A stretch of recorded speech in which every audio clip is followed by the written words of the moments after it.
After 2 years of explosive growth as a pilot program in Colorado, girls flag football is at a critical juncture. The sport will either become sanctioned at Tuesday's Chsaa Legislative Council meeting or it will be voted down, in part over concerns about logistical issues involved in getting flag football off the ground. 10 states have sanctioned the sport so far, with Tennessee the latest.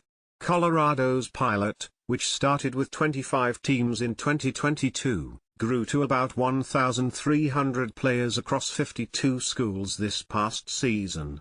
The pilot was largely funded and organized by Denver Broncos charities, while Denver Public Schools, Cherry Creek School District and Jeffco Public Schools also sponsored it. Going into a couple years ago we knew there was some interest, but I didn't realize the level of support and engagement we'd get it, the adaptability of the sport to our state, and how fast it would take off, said Patrick Simpson, Jeffco's executive director of athletics. In initial conversations, we were talking about 10 to 12 girls per team.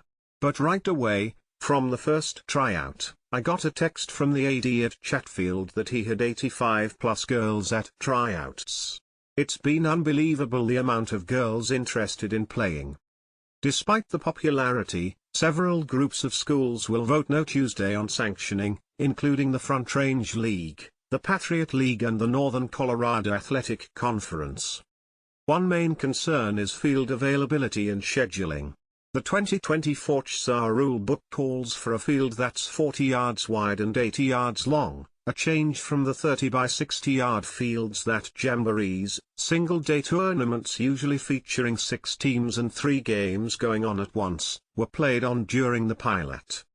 The larger size aligns with what is most common in other states, although Chsaa's proposed rules also say 30 by 60 yard fields may be used for lower level and regular season invitation formats.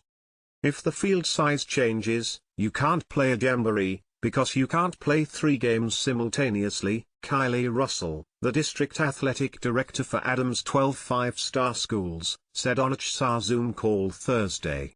That completely changes the outline of the game and what that looks like with scheduling.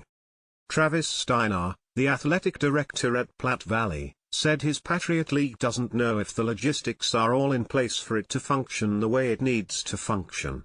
Those logistics include concerns over the availability of officials for a fall season when tackle football is also underway.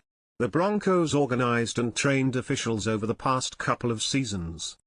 The current lack of a flag football committee, which would be immediately formed if Tuesday's vote passes, is also an issue for him. The timeline to flip it from April to August, and have all of these pieces in place and make sure our officials, assigners can handle this, is a bit short for us, Steiner said.